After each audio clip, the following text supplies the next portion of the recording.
Hello, this is Dr. Gardner. We're going to be looking at how to use your periodic table to find a lot of important information for the course. So you're going to practice reading the periodic table, determining information about the elements on the periodic table that will help you with respect to predicting different types of compounds that can form with those elements, as well as classifying them with respect to properties. So that's what we're going to be focusing on in this video. You'll notice that there's quite a few different ways the periodic table can be written. Theodore Benfey had written the periodic table as a spiral, but you notice it's distorted with respect to the transition metals, the lanthanides and the actinides, and the superactinides. Or you can also see that the periodic table can be written in different fashions to convey information.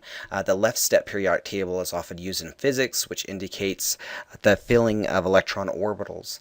But we're going to be using the same periodic table that you should have on the wall in your classroom as well as in your textbook. And we'll learn how you can read that and the information it contains as a fundamental level that we'll be looking at right now. Later on, you will learn how to read the periodic table with respect to the information about electron configurations, but we will be talking more about that as we get further into the course.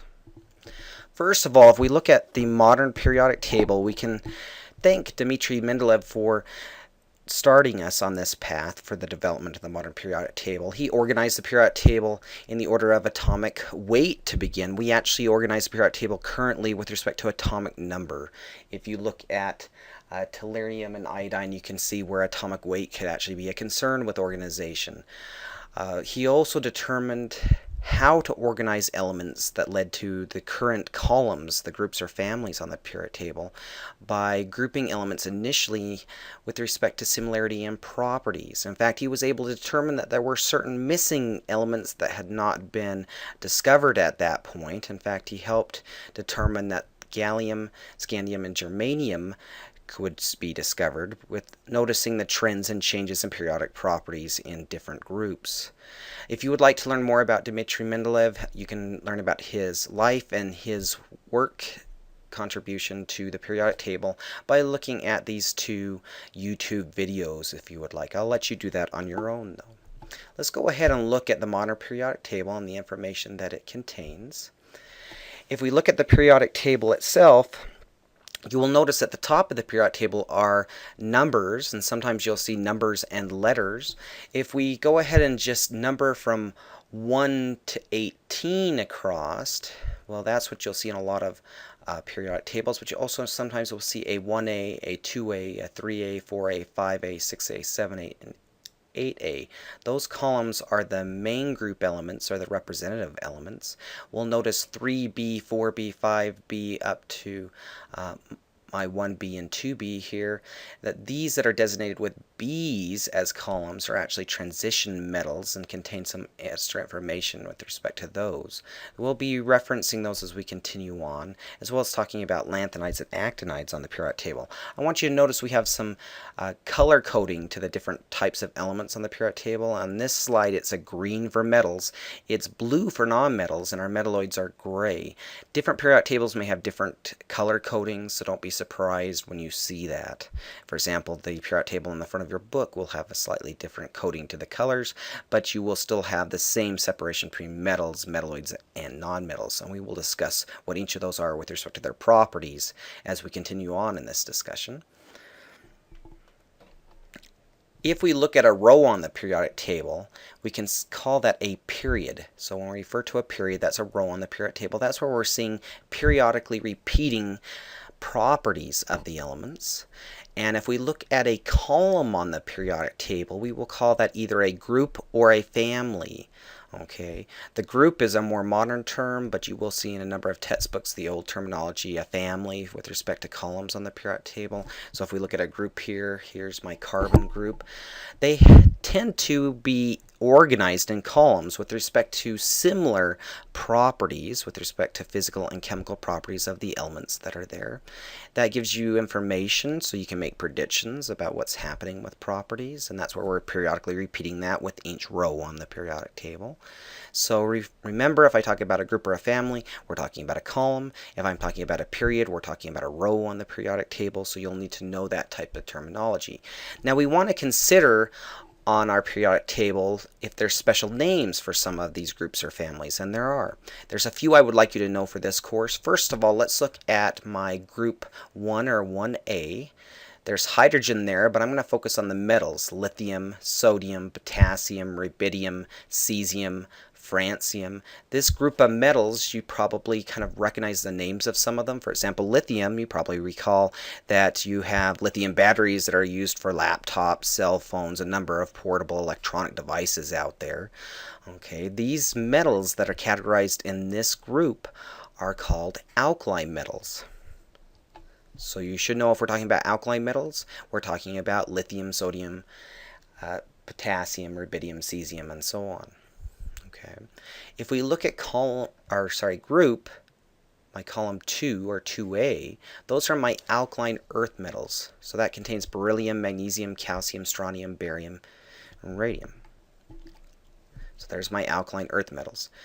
I want you to notice with respect to these two metals, we can look at their group number with respect to those metals, and the group number is the same as the charge they tend to form as they form cations. So the alkali metals in group 1 tends to form +1 charged cations when they react, as they lose 1 electron.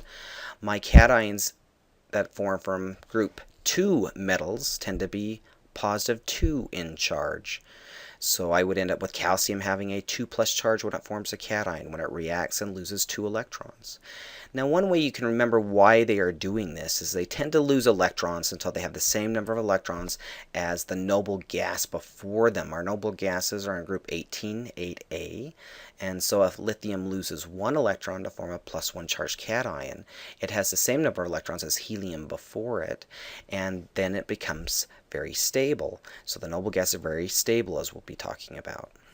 Okay, so we know group 1 metals form +1 charged cations. Group 2 metals form +2 charged cations. We know the names of these groups. We'll refer to group 1 as alkali metals. Group 2 is alkaline earth metals.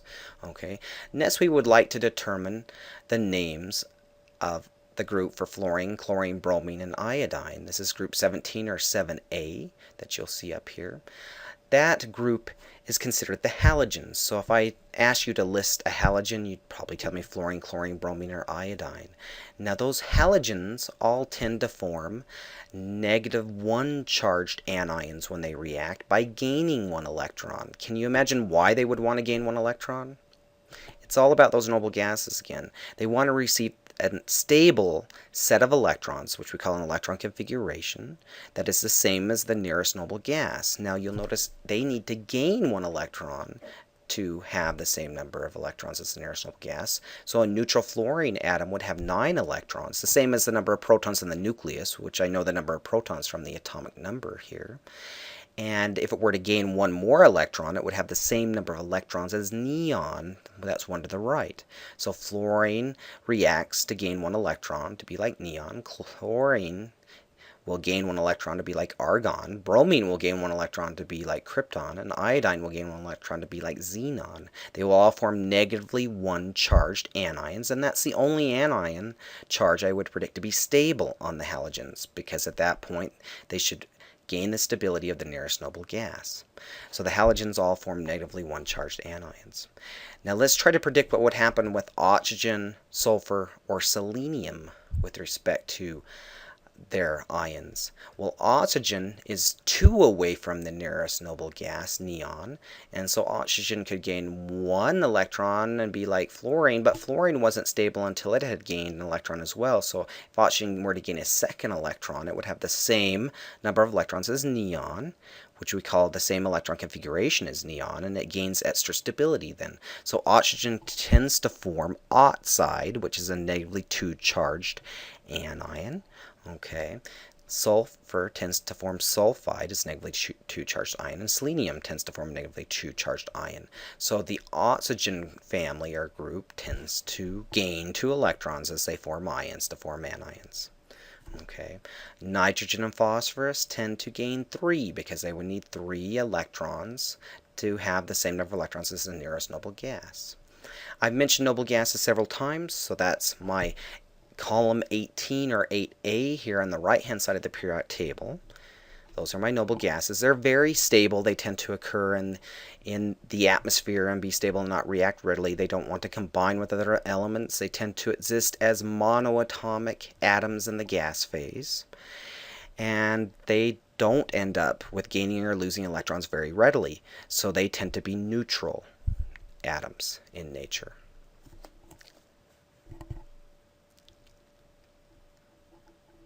So let's look at where my metals and metalloids and nonmetals are here briefly and the properties of them.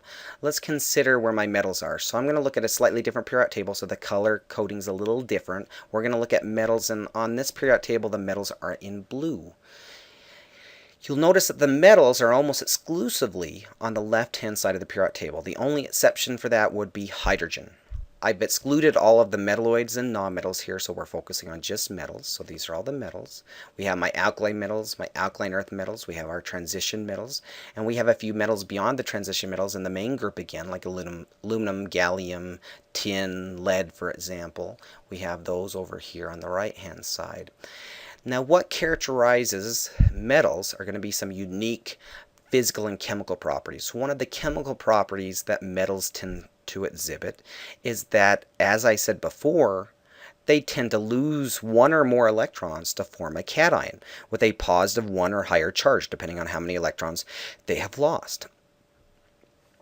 If we consider some of the physical properties of metals as well, metals are very good conductors of heat and electricity. They also tend to be shiny, have a luster to their surface.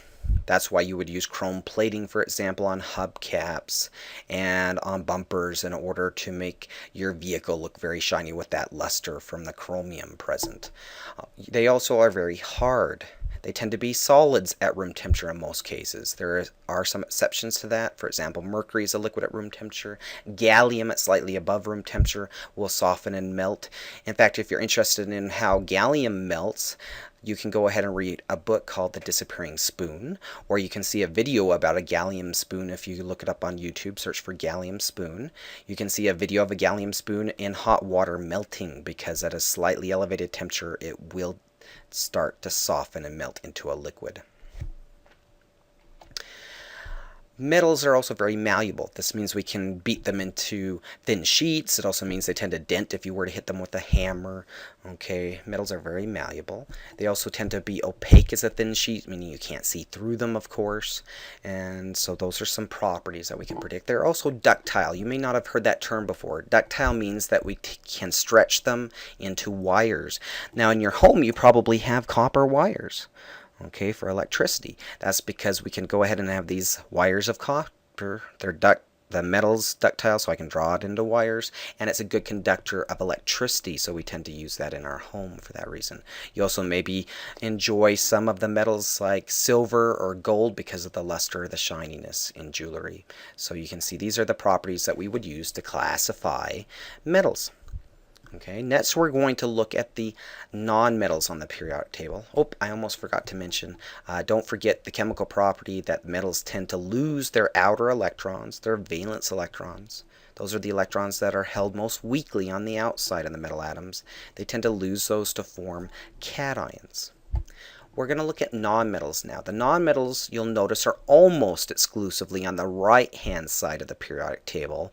The only exception to that is hydrogen. In fact, there are some periodic tables that will show hydrogen not only here in group 1A, but they'll also show them in group 7A sometimes.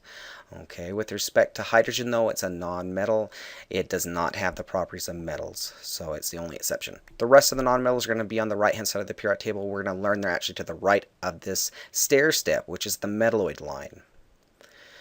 Okay, some properties of nonmetals is, first of all, they're very different from metals. They're not good conductors of heat and electricity. So we say they do not conduct heat and electricity very well, so we would say they're good insulators. Okay, they tend to be very dull on the surface. They have very little luster, if any at all. Okay, so if I have a nonmetal in the solid state, I'm not going to expect that it's going to be shiny. For example, if I have a chunk of sulfur, the yellow surface will be quite dull with respect to the color I would normally see, or with respect to the luster I would normally see. They tend to be quite brittle. If I hit that chunk of sulfur we just talked about with a hammer, it tends to shatter, okay, and cleave into several parts. So they're very brittle when they're solids. Okay, you can't readily mold them into shapes like you can metals that are not malleable. Okay, if I have a thin solid sheet of a nonmetal, it tends to be transparent. Okay, they also tend to be non-ductile, meaning you can't readily draw them into wires. They don't form wires very readily. With respect to one of the chemical properties of nonmetals, as I mentioned before with halogens, for example, and some of the other nonmetals on the periodic table, they tend to gain electrons to have the same number of electrons as the nearest noble gas. So we say most nonmetals you would predict to gain electrons easily to form negatively charged anions because they have one or more extra electrons that have been gained. They will usually stop gaining electrons once they form a stable outer shell of electrons, like the nearest noble gas. Now the last group of elements we haven't talked about is the metalloids. You can consider the metalloids kind of have an identity crisis. They really are somewhat in between metals and nonmetals. That means their properties are in between metals and nonmetals with respect to their properties. For example, if I consider silicon, the surface of solid silicon can often have luster to it, so it looks a little bit like it has a property of a metal. However, if I were to strike that piece of solid silicon with a hammer, it tends to be brittle like a nonmetal, so the properties can be in between. Their ability to conduct electricity can also be between that of metals and nonmetals. So just remember, their properties, because of that identity crisis, is between metals and nonmetals. Another thing to remember is as I go down on a family from the nonmetals through the metalloid line down to metals, I see quite a bit of change in the properties. So even though we said that groups are families, my columns have similar properties, we're going to see the deviation from that greatest as I pass through the metalloid line. So my halogens are quite consistent with their properties, but once I get over to carbon or nitrogen and I go down past silicon and germanium, for example, I'm going to see metal characteristics tend to start occurring as I get down to antimony and bismuth. So here's the big picture with respect to the periodic table, showing my nonmetals in yellow, my metalloids in green along the stair step. Remember that stair step if you're trying to pick a metalloid for a test question. On the left hand side, we're going to see your metals. Now I'm going to color code the metals in different colors. On this slide, all of the metals are shown in blue. On the next slide, I'm going to show you the metals in blue and purple and pink to classify different groups of metals. I'm going to go ahead and keep the nonmetals colored in yellow and the metalloids in green though. Okay, so if I look here at my various metals, you're going to notice in the saddle-shaped portion of the periodic table, you have some very familiar metals like chromium and iron and cobalt and nickel and copper and zinc, silver, gold. You're going to see those all present. You probably recognize quite a few of them. You maybe recognize W as tungsten. Okay, all of these metals that are in this purple shading are what we call my transition metals. So let's remove the transition metals for a moment. Okay, and if I look at the pink metals down here at the bottom, we call those our inner transition metals. We also say that my period 6, my row 6, period 6 is my lanthanides, and my period 7 here is my actinides.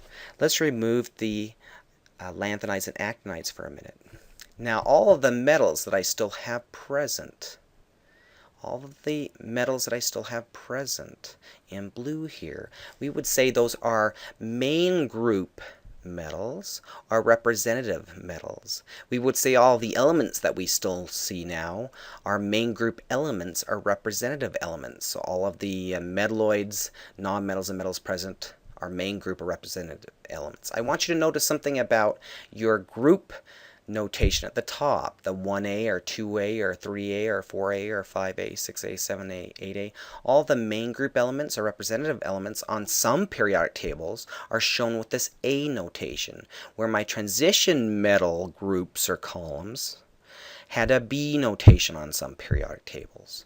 So just recognize this. So if I ask you to give me a representative element, it's one of the elements you can see right now. Please do not list a transition metal or an inner transition metal like the lanthanides or the actinides. So if I wanted a main group nonmetal, hydrogen would fit the bill, right?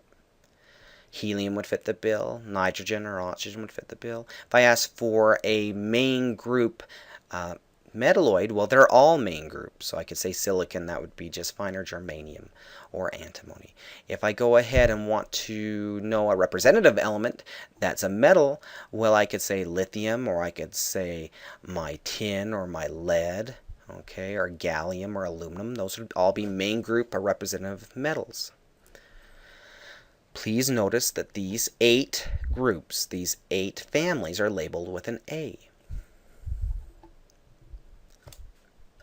Okay, so let's look at the entire periodic table again. Let's remove the main group elements, the representative elements. So I'm going to remove the lanthanides and actinides and hydrogen on the left. I'm going to remove the nonmetals and the metalloids on the right, and the metals that are representative metals or main group metals on the right. I'm going to remove those. So the elements we have here are not main group elements. They are not representative elements, so we need to classify them in another fashion. Let's remove the inner transition metals, the lanthanides and the actinides. All of the metals you currently see present on the screen are considered transition metals. Now, what's unique about transition metals is that they don't always form the same charged cation all of the time. Some of them don't. So they do tend to lose one or more electrons to form a charged cation, but sometimes they can lose 1, 2, 3, or several electrons. But they often have variable possible positive charges that can occur. There are a few of my transition metals that only tend to be stable by losing 1 or 2 electrons. I'm going to list those right now. Zinc tends to lose 2 electrons and form a +2 charge. Silver tends to lose 1 electron and form a +1 charge. Cadmium tends to, just like zinc, so you can remember it's the same as zinc above it, tends to lose 2 electrons to form a +2 charge. These 3 transition metals, since they only form a cation with 1 charge, when we write the name of a compound that contains these metal cations, we do not need to indicate the charge because we know those are the only possible charges they form. All of the other transition metals present, such as copper, nickel, iron, chromium, manganese, they can form a variety of charge states, and so we need to go ahead and indicate how many electrons they've lost and what charge of cation they have. So when we write the names of compounds that contain the other transition metals, we would indicate with Roman numerals, very important to use Roman numerals in brackets, the charge. So iron often will lose 2 or 3 electrons to form either +2 or +3 charged cations. So if I had that situation occurring, I would say that I had iron, and in Roman numerals and brackets after that, a 2. So iron 2 as the cation. Or if it had lost 3 electrons, I would put in Roman numerals and brackets after the name a 3. So iron 3 for the cation. I would never show the Roman numerals for zinc or silver or cadmium, because by showing the Roman numerals, you're telling me you think there are a variety of possible charge states present. Okay, and for these elements, there's only one stable charge state we predict, so you don't need to show the Roman numerals for those. We're going to always remember zinc forms +2 charge cations that are stable, and other cations that form would not be very stable. Cadmium always forms +2 charged cations. Silver always forms +1 charged cations. But make sure you know all these elements that are shown are transition metals. Try to learn all of the transition metals names and symbols that we discuss in lecture, in your reading, and in your assignments. Now you'll notice all of the transition metals here have groups or columns on some periodic tables that have a B listed. Okay. Okay, so the last group of metals we're going to be looking at is the inner transition metals. So these are going to be the lanthanides and the actinides. So let's go ahead and remove the main group elements, and then let's remove the transition metals. So what we have left are the lanthanides and the actinides. Let's consider where their name is coming from. Let's go back for a second and consider that in my transition metal block I had lanthanum. Lanthanum has an atomic number 57, is occurring right before cerium here, element 58. So I would call this group of metals, this first period of the inner transition metals, the lanthanides for lanthanum. Then I have my lanthanides there. Then I have actinium, and I would call the next period, period 7 here, the actinides. So I should remember that my inner transition metals have two periods, lanthanides and actinides, that are present that we will look at. Okay, so remember those. And if I ask you to give me an inner transition metal, you might give me one of the famous ones you've probably been very familiar with. You might give me uranium or plutonium, which can be used in nuclear warfare. You might list uranium with respect to power plants. You might also, if you've paid attention to some types of smoke detectors in your life, you might recognize that americanium isotopes are sometimes used in certain types of smoke detectors. Okay, so you've run across some of these in what you've learned in the past, but you may not have realized or thought about it at the time. But be able to determine these are lanthanides and actinides in the inner transition metals. Next, I would like us to look at the elements on the periodic table that tend to form stable groups of two as they form molecules. So I'm going to be looking at nonmetals that tend to pair up into two to be stable in nature. Okay, I'm going to say that these are diatomic elements when they're forming molecules. There's going to be 7 of them. Okay, in nature, nitrogen, oxygen, fluorine, hydrogen, chlorine, bromine, and iodine all form diatomic molecules. So if I were to run into these elements in nature, like oxygen in the atmosphere or nitrogen in the atmosphere, I would expect them to be very stable in groups of 2. They come in groups of 2. They're more stable as pairs than being single atoms. They have gained this stability by overlapping their outer shells, their outer electrons, to form a more stable environment with respect to what we call their electron configuration. Later in the course, you will learn how to predict electron configurations, but for right now, just memorize that these 7 elements form diatomic molecules. Now, a form of an element can sometimes be called an allotrope. So these are allotropes of these elements that are very stable.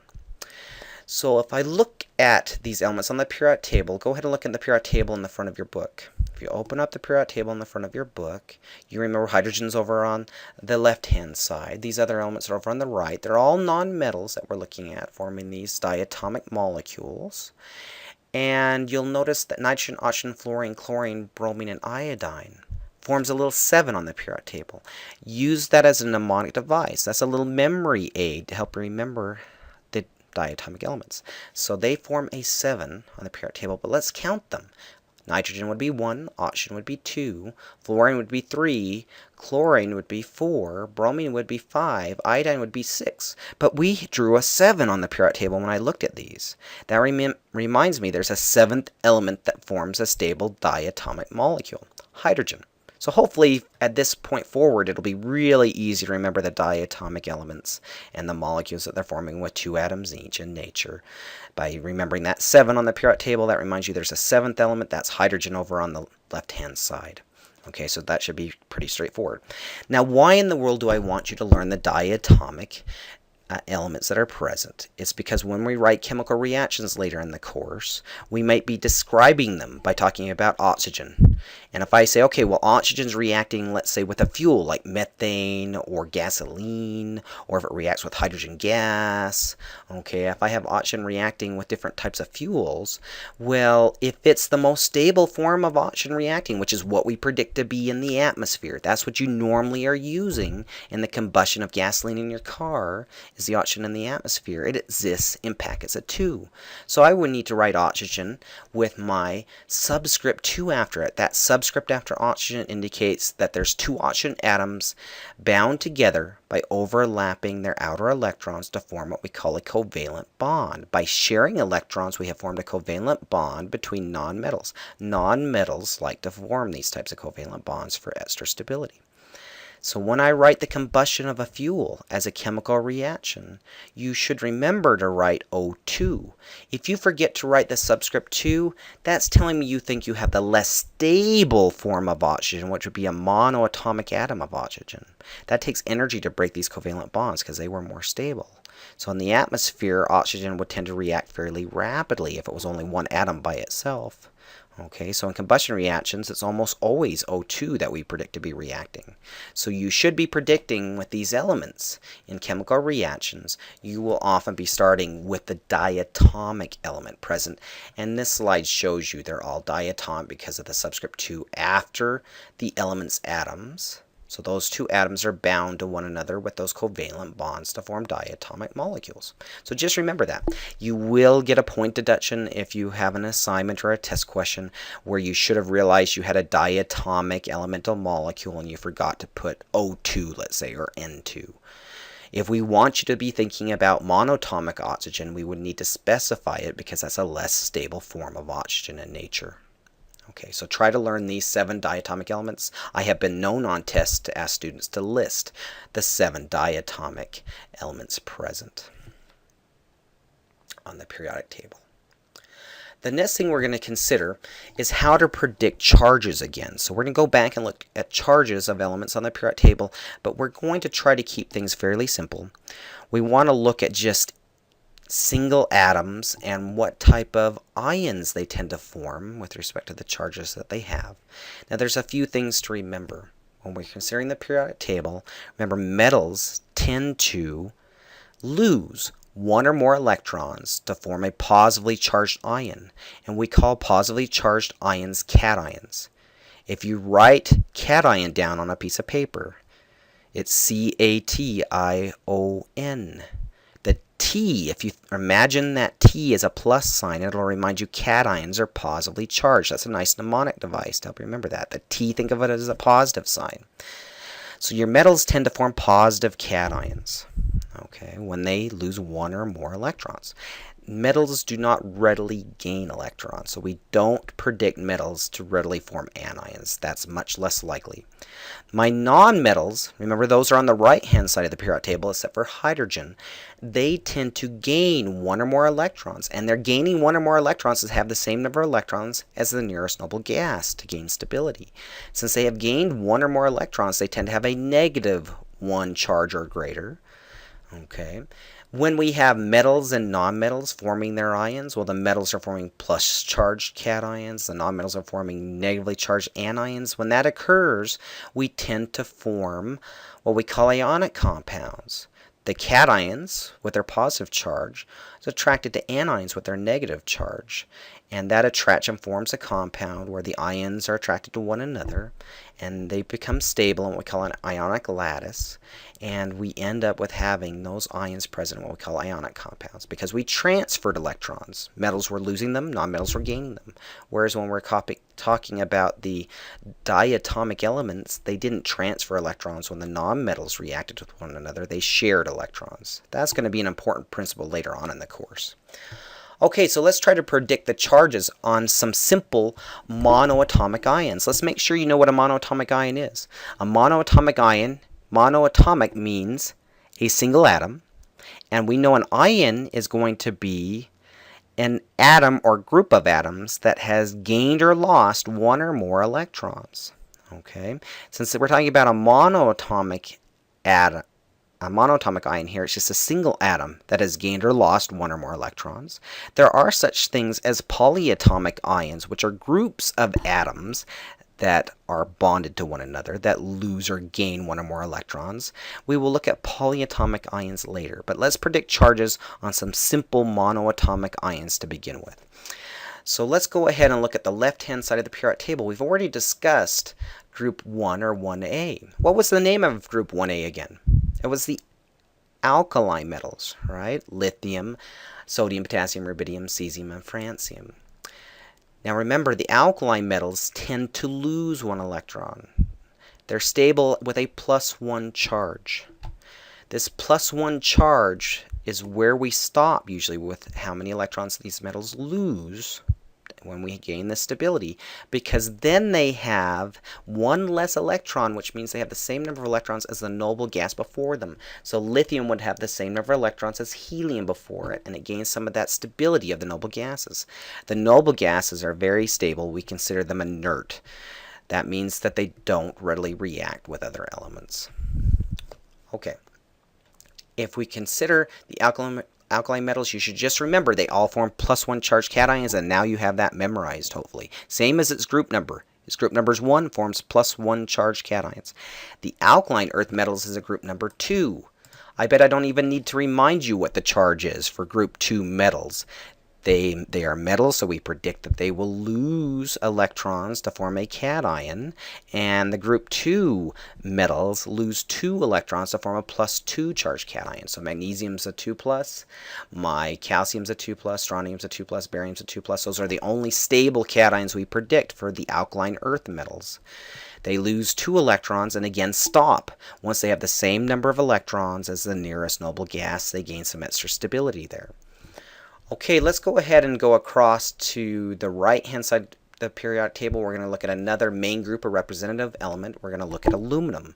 If we look at aluminum, aluminum will tend to, and the group 3A here, if I look at 3A, group 3A will tend to lose 3 electrons for the metals to form a +3 charge. So aluminum forms a +3 charge by losing 1, 2, and a third electron would be like the noble gas before it. That would have the same number of electrons as neon before it. And so aluminum always forms +3 charged cations. Now, if we consider the transition metals for a second, there's a few transition metals that only form one possible charge state. Remember, we talked about these. I don't use Roman numerals for any of these metals that only form one charge state, because a Roman numeral indicates you think multiple possible charge states are stable. Okay, so no Roman numerals in the names of any of these compounds we're talking about right now. So if I go down and to the left one, we'll see zinc. Zinc forms a 2+ charged cation. If I go down on the left again, we have silver, which forms a +1 charged stable cation. It's very easy to remember the charges on these because there's a little stair step, right? Aluminum's +3, same as the 3A group designation. Zinc's a 2+. Oh, maybe that makes sense why we have a 2B here, right? Silver's a +1, a 1B. Ah, now we're seeing some relationships here. So we have a +1, +2, +3, and a stair step. But I wanted you to also remember the element below zinc, which only forms one stable monoatomic ion. That's cadmium. Cadmium forms a 2+ charged cation. Just remember it's the same as zinc above it. Now, all of the cations I have shown you at this point are stable with only one charge state. So never use Roman numerals when writing the names of compounds that contain any of these ions we're looking at right now. Now, when we start to look at other metals, though, they can have a variety of different charge states for the cations that are stable. And that's because they don't always lose enough electrons to go all the way to the nearest noble gas. They find an intermediate stable location with the number of electrons they have lost. And sometimes there's multiple possible stable numbers of electrons they might lose to form multiple possible charge states for the cations. So there's a couple I'm going to show you. You can try to learn some of these, but the ones I'm showing you right now that are up on the slide, learn those first. Those are the easiest. Learn these that have only one possible charge state. The others can have a variety. We'll talk about some of them that are the most stable, but you won't have to make this prediction very frequently in this course. Before we go to those transition metals, let's consider Halogens. If we consider halogens, they all gain one electron to have the same number of electrons as the noble gas after them. So the halogens, fluorine, chlorine, bromine, iodine, all gain one electron. Now I don't want to confuse fluorine with its anion, because fluorine would indicate that I have a neutral fluorine atom. So I'm going to change the ending for anions. I'm going to change the ending, the suffix, to an "ide." So fluorine, I would rename it fluoride once it gains that extra electron. So I would call these ions fluoride, chloride, bromide, iodide. When I see an IDE ending, that usually, but not always, but usually indicates that I have a monoatomic ion, so a single atom that is charged, that is negative in charge. So it's an anion, a monoatomic anion. So fluoride, chloride, bromide, iodide. It changed the naming of the element. Now, if we were to look at oxygen, sulfur, selenium, and tellurium, one more to the left, do you remember how many electrons they would tend to gain as they form an anion? Remember, they would gain 1, 2 electrons, and we would change the naming of the element to have an IDE ending to indicate we have an anion. So I would have oxide, sulfide, selenide, and telluride. These are the most stable anions for these elements. Now, oxygen does not always form oxide. It can also form peroxides, which are groups of 2 oxygen atoms that have lost a total of 2 electrons. So if I have a peroxide, O2, 2-, they're not as stable as the oxide form. They tend to decompose and end up forming oxides, O2-. So you will run into peroxides periodically, but oxides are a little more common. We tend to see oxides, for example, with metals corroding. You tend to see iron 2 or iron 3 oxides with rusting of iron. Okay, you end up transferring electrons from the iron as it forms a cation, either +2 or +3 charged cations, and your oxygen tends to gain the electrons to form an anion. It tends to form oxide, and that iron 2 or iron 3 oxide is your rust that occurs during corrosion. If we look at nitrogen or phosphorus, nitrogen and phosphorus tends to gain 3 electrons, and I changed their ending to be nitride or phosphide. They gain 3 electrons, 1, 2, 3, to have the same number of electrons as the nearest noble gas, and so I can just remember their charge very readily that way.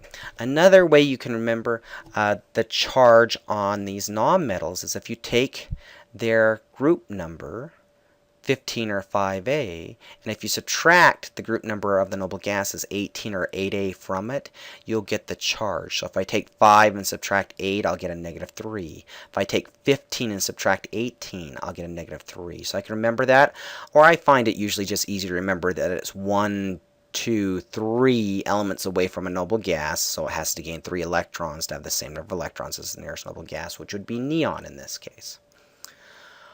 Okay, let's consider what would happen with carbon. Now, carbon can form polyatomic ions, just so you're aware of that, as well as some of these other elements. But if it's a monoatomic ion, what monoatomic ion charge might you predict? How many elements away is it from the nearest noble gas? It's 1, 2, 3, 4 elements away, so I would predict that it could form a -4 charge by gaining 4 electrons. If it does so, what would I rename carbon? How about carbide? So carbide. Okay, so there's my carbide ion. Okay, so we've looked at a lot of ions. I would like to look back at the metals now with those which have a variety of charges. So some of the metals have a variety of charges that can occur. I need to use Roman numerals when I write their names, though. So let's look at the first one. Lead. The lead 2+ charged cation is only one of the possible stable charge states for lead. The other one tends to be a lead 4+ charged cation. So I would write lead with Roman numeral 2 in brackets after it, or lead with Roman numeral 4 in brackets after it, and say that those tend to be the stable forms of the cation for lead. Okay, we can also consider tin. Tin tends to also form +2 and +4 charge states that are stable. So I would have to indicate those with Roman numerals. All of the other metal cations we had looked at before, we said we did not use Roman numerals for because they only form one possible charge state, and Roman numerals tell me I think there's multiple possible. I'm going to look at a couple here. Mercury can form the +2 charged cation, Or we can form what we call the mercury 1 ion. Now the mercury 1 ion can be hard to remember because it has a +2 charge, but there's 2 mercury atoms. So you can think about having the 2 mercury atoms, each one of them in a sense has lost 1 electron each for a total of a 2+, but we call it mercury 1 overall. We call that that 1 on those mercuries can also be considered an oxidation state, which we'll learn about towards the end of the course. Okay, we can have copper tends to form +1 or +2 charge states. Nickel, the most common stable charge state is a 2+, but it can form other charge states, so I would use Roman numerals for it. Cobalt tends to form +2 or +3. Again, I use Roman numerals for it. Iron tends to form +2 or +3 charges. Manganese, the +2 charge state is the most stable and common, but you can form some other charge states depending on the compounds you're forming in the environment. Chromium, +3 is a common charge state, but chromium forms actually a large variety of different charged cations. What's interesting though is chromium, as its name would indicate, is very colorful. The ions for chromium can form a lot of different colored compounds, especially when it's dissolved in solution. So chromium is very colorful. If you can learn some of these different monoatomic ions that have a variety of charge states, that would be great, but what I want you to focus on as you begin learning charges on ions are all of the monoatomic ions that only have one possible charge. Learn those first. Those are the ones that are most likely to be on Chem 101 exams, so please learn those. And then as you go to more advanced classes, you should start to learn the multiple charge states in greater detail. Later on I will ask you to recognize the mercury 2 and the mercury 1 cation though, and then we'll kind of build on your knowledge a little bit. Also try to remember peroxides can occur. Okay, so we've talked a lot about using the periodic table to determine the types of ions that form from elements and the classification of elements. I will, on homework and review questions and exams, ask you to be able to classify elements with respect to their location on the periodic table, whether they're metals, metalloids, nonmetals, whether they're main group or representative elements, if they're transition metals or if they're intertransition metals, lanthanides or actinides, what charges do they tend to form. I want you to be able to make those types of predictions. So should we practice? How about we practice trying to predict what classification I should use with different elements that we have? And this type of practice would be great. These are very similar questions to what you might see on a national standardized exam, let's say at the end of a course. So let's consider a few review example questions. So here's the question I'm asking you. Which of the elements I've given you is a halogen in the third period? So you need to be thinking, okay, where are the halogens? Where are the halogens? Aren't they in column 7A or 17? Yeah, fluorine, chlorine, bromine, iodine. Oh, but look, I have fluorine, chlorine, bromine, and iodine. So just knowing that I have a halogen and that the group where it's at doesn't completely answer this question. So the next part of the question said it's in the third period. So what are my periods? Remember, that's where we have periodic repeating properties of the elements. Those are my rows. So period 1 starts at hydrogen, period 2 starts at lithium. Notice the period numbers here on the left on the periodic table. So period 3, so if I have period 3, well then the only element that would be in period 3 that's a halogen would have to be chlorine. So the correct answer here would be B. Okay, period 3 halogen, chlorine. Let's consider the next element we want to classify. Now I'm asking you which element is a noble gas and in the fourth period. Okay, so my noble gases are very inert, very stable. They're not very reactive. So they tend to exist as monoatomic ions in nature. So I have helium, neon, argon, krypton, xenon, radon. Okay, we have all of those as my noble gases, very stable. Okay, it could be any one of those, and I gave you several of these. I know nitrogen isn't a noble gas. That's in the wrong group or family, wrong column. But helium and krypton could both be a possibility. So I have to think, where's my fourth period? That starts at potassium. That's my fourth row here on the periodic table. So the one that would fit would be the krypton. So krypton's my noble gas in the fourth period, the fourth row on the periodic table.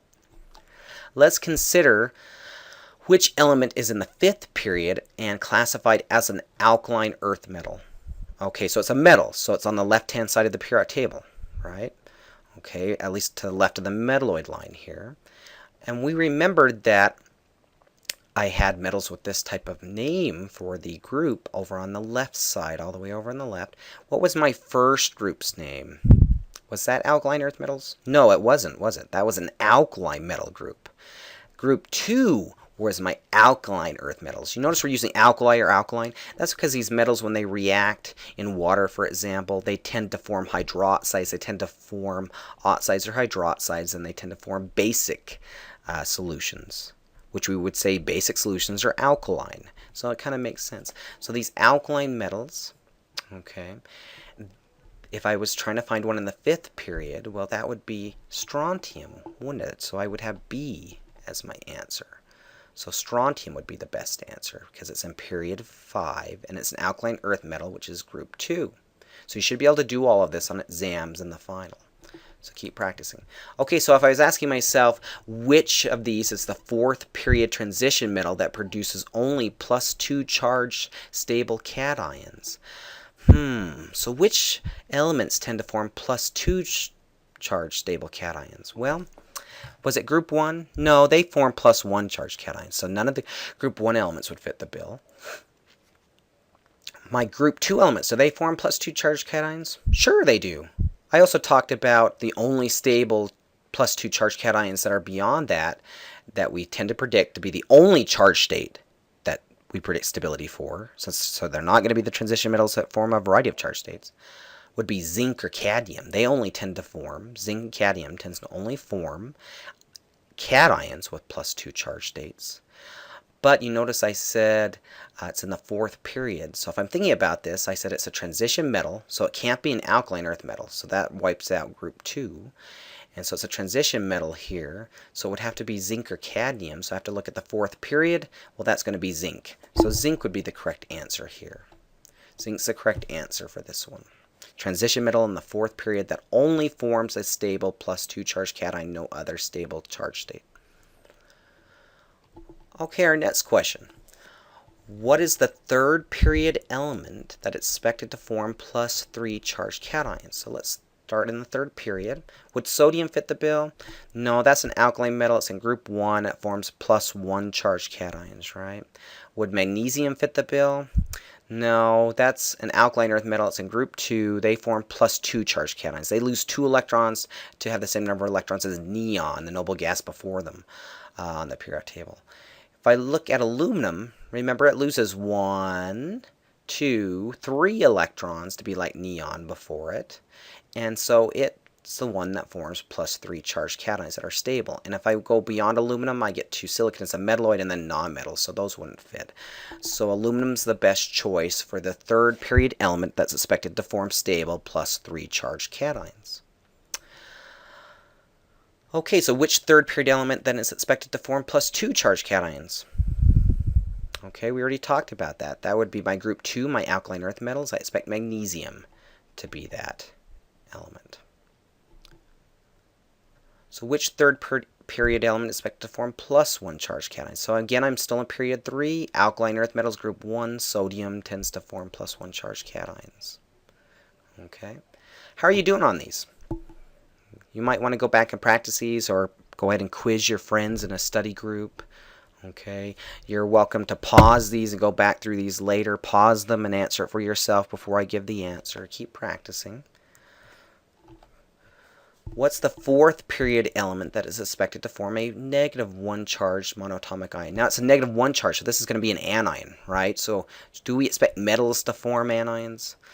No, they usually won't. They form cations by losing 1 or more electrons. So potassium and silver probably aren't going to be the ones I'm looking for. However, nonmetals tend to gain 1 or more electrons to form anions that are negatively charged. So that could fit the bill. So I can look at krypton, though. Well, that's in the 4th period, but it's a noble gas, and we don't expect noble gases to want to ionize readily. It would be fairly difficult to do that. It would take quite a bit of energy to form a negatively 1 charged anion, so there might be a better choice. If I consider selenium, it's in the right period, but how many electrons would it need to gain to be stable? It wants to gain the same number of electrons as krypton, the nearest noble gas. So we need to gain 1, 2. That would be a -2 charged ion. So selenium forms selenide. It's a 2-. If I look at bromine, though, remember my halogens, they're one away from the nearest noble gas to the right, so they gain just one electron to become stable, so it forms bromide by gaining one electron. So bromide fits the bill best, right? That's my negatively 1 charged monoatomic ion, my negatively 1 charged anion. Okay, so you're learning the language, the lingo here, and how to read the periodic table. Let's consider a second period element that is expected to form a negative 2 charged monoatomic ion. Again, it's an anion, so I'm going to say, oh, that should be one of my nonmetals, either here on the right-hand side of the periodic table or hydrogen potentially. Well, those are my nonmetals. Which one's likely to want to gain 2 electrons to be stable? Nitrogen's 3 away from neon, so nitrogen would probably form a negative 3 charge to be nitride. What about oxygen? How far away is it? 1, 2. That looks like that should be a negative 2 charged anion. It's in the correct period, period 2. Fluorine's a halogen. It should form a negatively 1 charge, so I don't think it's fluorine. Okay, that doesn't fit the bill. And beryllium and lithium, those are going to have more metal characteristics, tend to form cations. So I would say the negatively 2 charged monoatomic anion that I expect to form would be oxide. That would be the one I would predict. If we want to look at what second period element is expected to form a negative 4 charge, well, I want to look at 4 elements to the left of the nearest noble gas. So neon would be stable. It doesn't want to form an ion. But if I go 1, 2, 3, 4 to the left, I still have a nonmetal, so I still expect that I would have an anion form potentially. And it would form a stable anion when it gained 4 possible electrons if it was monoatomic. And so carbide would probably be the best bet for that. Now carbon does tend to form polyatomic ions a lot of the time, so you don't run into carbide that frequently. But if it was monoatomic, that's what you might predict as its charge. Okay, so which second period element do you expect to have a negative 3 charge? So let's look at neon and count 3 nonmetals away. Fluorine, oxygen, nitrogen would require 1, 2, 3 electrons to be stable like neon, so it would form an anion with a negative 3 charge, so I would say nitrogen fits the bill, E. Let's consider this. Which fifth period transition metal produces +1 stable charged cations? So it's in the fifth period, starting at rubidium, over here to xenon. It's a transition metal. So yttrium to cadmium, it's going to be somewhere in here. He said it only produces +1 charged stable cations. That indicates it doesn't form other stable charged cations. So there's only 2 transition metals in this period that we expected to only form 1 stable charge state. That was cadmium and silver. Remember, cadmium forms the same charge as zinc. It's a +2. If you forgot zinc has a +2, remember this stair step. Aluminum was +3, zinc was a +2, silver was a +1. It decreases by 1 for the positive charge state as I go down and to the left each time. So silver's +1, +2 for zinc, +3 for aluminum, and cadmium's the same as zinc for the charge. So it's a +2. Makes sense. It's in the same group or family there. They have the same charge state. So the stable element in the fifth period, the stable transition metal that forms a +1 charged stable cation, is silver. So silver was the best choice here.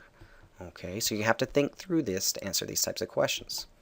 Let's consider which element is the third inner transition metal in the 7th period. So period 7 here, we want to find the third inner transition metal. My inner transition metals are my lanthanides and my actinides.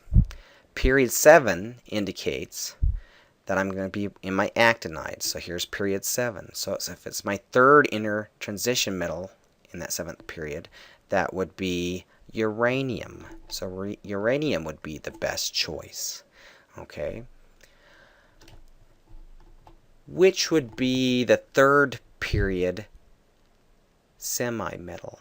Now a semi-metal is another name for a metalloid. So semi-metals or metalloids are terms that would indicate my elements in green here. So if I'm in my third period, the only metalloid or semi-metal listed was silicon. So silicon was the best choice.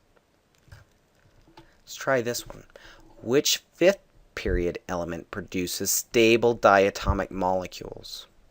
So I told you to know that the diatomic molecules, the elements that form diatomic molecules, so elemental molecules that are diatomic, form a 7 on the periodic table. It starts with nitrogen. Nitrogen, oxygen, fluorine, chlorine, bromine, iodine, all form diatomic molecules. Remember that 7? Remind you there's 7 elements that form diatomic molecules. We counted nitrogen 1, oxygen 2, fluorine 3, chlorine 4, bromine 5, iodine 6, but we had a 7. That reminds me there's a 7th element. That's hydrogen over here, forms a diatomic molecule. But I'm in period 5, so if I go over to my nonmetals, it's iodine that's in the 7. So it's iodine that forms the stable diatomic molecule in the 5th period. Which of the following elements is a representative element? Remember, representative elements are also called main group elements. Okay, so if I'm looking for my main group elements, ignore the transition metals. Ignore the inner transition metals, the lanthanides and the actinides. Those wouldn't fit the bill. The next thing I need to decide which of those then would be a representative element. Well, does tin fit? Yeah, it's a representative element, isn't it? What about iron? No, iron's a transition metal. Gold. Gold is a transition metal. What about uranium? Oh, that's going to be an inner transition metal. That's one of my actinides, right?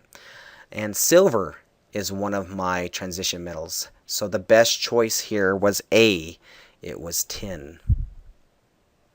So you might want to quiz yourself or quiz a person in a study group and keep practicing these. You're going to see questions like this, as I said, on the exam and the final in your homework.